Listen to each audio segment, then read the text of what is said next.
Hey guys, इस महीने पता नहीं क्यों मेरे बहुत ज्यादा सफर हो रहा है, लेकिन मुझे पता है, लेकिन आप सबके साथ में शेयर नहीं कर सकती। लेकिन सुबह सुबह ही मेरा जो ट्रिप रहता है वो लगभग मुझे घर से 6 बजे निकलना होता है और उसके बाद आते आते 12 बज जाते हैं। तो ये ट्रिप बहुत ही अच्छा है मेरे लिए, बहुत ही शानदार है। मैं जिस काम के लिए जाती हूँ या फिर मुझे जाना होता है तो बहुत अच्छा था। सुबह सुबह फैमिली को लेके हम लोग निकल गए थे लगभग 6 बजे और आते आते बज गए थे 12। और जाते का कोई वीडियो शूट ही नहीं हो पाता क्योंकि इतनी जल्दी और हड़बड़ी में निकलना होता है। और उसके बाद घर में आ गए, फिर ओम को स्कूल भी तैयार करना था क्योंकि आते आते 12 बज चुके थे। ओम को स्कूल के लिए तैयार करके उसको लंच बना के स्कूल भेजा और यहाँ पे मैं किचन का ऑलमोस्ट सारा काम कर चुकी थी। लगभग 3 बज गए थे क्योंकि 3 घंटा तो नॉर्मली किचन में लग जाते हैं। खाना बनाओ, खिलाओ, परसो और उसके बाद सारी किचन क्लीन करो। तो यहाँ पे मुझे पूरा 3 घंटे लगे। लगभग जब मैं 3 बजे फ्री हुई किचन से, उसके बाद गई अपने स्टडी रूम में। तो आज की ट्रिप की बात करते हैं। तो सुबह जब हमने 6 बजे ओला बुक करी तो वो जब उसने ओटीपी डाली वो कैंसिल हो गई। पहले तो मतलब 5 मिनट दिखा रही थी और 15 मिनट लेट आई और उसके बाद में वो कैंसिल हो गई। हम लोग उसमें बैठ गए तो बोलता है सिस्टर मैं आपको ऑफलाइन ले चलता हूँ और हम लोग ऑफलाइन उसमें बैठ गए। बाद में जाके पता चला कि वो रास्ते में ही भड़क रहा था, बोल रहा था यहाँ कैसे जाएं, यहाँ का रास्ता कैसे, यहाँ कैसे। फिर मैंने भी उसको थोड़ी सी धमकी दे दी कि भैया हम एक भी पैसे नहीं देंगे, हमको यहीं उतार दो और हम आगे का ट्रिप अपना खुद ही कर लेंगे। तो भाई उसने पता नहीं क्या किया, मतलब क्या ही सोच रहा था मन में। फिर वो ले गया और पता नहीं कैसे, मतलब कैंसिल कैसे हुआ था मुझे भी नहीं पता चला और कैंसिल भी हुआ, साथ साथ रीबुक हो गया। और वहां पे उबेर से मुझे 5 से 6 मतलब जो ड्राइवर्स होते हैं उनकी कॉल आ रही थी कि आप मैम आपकी गाड़ी खड़ी, आ जाओ आप। मैंने कहा भैया मैंने कोई बुक ही नहीं करी है। तो बोल रहा आपने बुक करी, उसको कैंसिल कर दो। फिर मैंने उसको कैंसिल करते करते मैं थक गई थी आज। मतलब ऐसा लग रहा था कि मतलब मैंने उबेर से कहाँ मतलब ओला बुक कर ली है।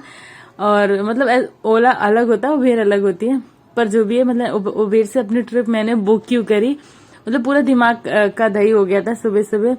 और आते आते फिर घर के काम भी करे तो मतलब बहुत ज्यादा थकान हो रही थी, पढ़ने का मन नहीं कर रहा था। और यहाँ पे लगभग आपको लैपटॉप में दिख रहा होगा टाइम, तो बज चुका था 3:15 और मुझे इतना ज्यादा आलस आ रहा था कि मैं जाके सो जाऊं। बाकी फैमिली भी जाके सो गई थी क्योंकि सारे लोग ही थक गए थे, पर मैं आके नहीं सोई। मुझे लगा कि नहीं थोड़ी देर में बैठूंगी तो शायद नींद चली जाएगी, लेकिन ऐसा हुआ नहीं। मैं भी गई 1 घंटे सोई, लगभग 4 बजे आई।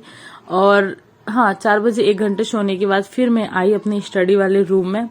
तो थोड़ा सा फ्रेश फील कर रही थी और ना मैंने मुंह धोया ना कुछ धोया, मैं ऐसे ही बैठ गई अपने बुक्स निकालने क्योंकि मुझे लेनी थी मैथ की क्लास। और लगभग 1 घंटे का जो क्लास मैंने लिया, 1 घंटे 45 मिनट नहीं सॉरी 1 घंटे 15 मिनट का ही मैंने क्लास लिया। और उसके बाद फिर मुझे जीएस पढ़ने का भी टाइम नहीं था, बस मैंने मैथ की क्लास ली और थोड़ा सा जो भी एक्स्ट्रा टाइम था वो और चीजें पढ़नी थी वो पढ़ ली, लाइक इंग्लिश, थोड़ा सा जीएस भी पढ़ा। मतलब क्योंकि जब आप कहीं जाओ और थकान इतनी ज्यादा हो जाए तो फिर सच में मन नहीं लगता है पढ़ने का। लेकिन कुछ लोग हैं यहाँ पे जो बोल के चले जाते हैं या फिर कुछ लोग ऐसे भी हैं तो कभी पॉजिटिव कमेंट भी करके जाते, कभी निगेटिव कमेंट भी करके चले आते हैं। लेकिन मुझे सब में ही सम रहना मुझे आता है, मैं बहुत अच्छे से उन सबको हैंडल करना जानती हूँ।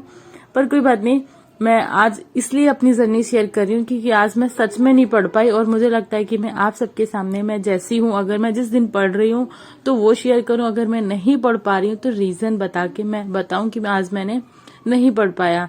हर टाइम तो मैं नहीं दिखाऊंगी कि आपको मैं पढ़ रही हूँ। बाद में जब रिजल्ट आए तब आप बोलोगे कि हुआ क्या, मतलब आप तो बहुत पढ़ते थे। तो ऐसा नहीं है, आज रियलिटी जो है वही मैं आपके साथ इसीलिए शेयर करती हूँ कि जर्नी शेयर कर रही हूँ तो उसका मतलब ये है कि आप रियल हो। मतलब जैसे आप कल पढ़े तो आपने 3 से 4 घंटे का रूटीन बताया, लेकिन आज मुझे पढ़ने का टाइम नहीं मिल पाया इसलिए मैंने वही किया। तो बस मैंने मैथ का ही क्लास यहाँ पे 1 घंटे 15 मिनट कर लिया, थोड़ी देर जीएस पढ़ा, थोड़ी देर अपना इंग्लिश पढ़ा, बस लगभग 2 से 2.5 घंटे का पूरे दिन में पढ़ पाया। और सुबह तो बस 1 घंटे पढ़ लिया था, तो इतना इनफ नहीं है जब आप किसी भी एग्जाम की तैयारी कर रहे हैं। पर ठीक है, क्योंकि जाना भी था वो भी हो गया और रिटर्न आके सारी चीजें भी हो गई, तो फिर ऐसा नहीं लग रहा था कि ठीक है। तो बस शाम होने आई है और अभी मैं भी जा रही हूँ अपने किचन के काम करने स्टार्ट। और ये आज का ही ब्लॉग है। आज है 12 फरवरी, पूनम थी आज, इसीलिए हम लोग बाहर गए हुए थे। अब मिलते हैं कल नई ब्लॉग के साथ। Bye bye.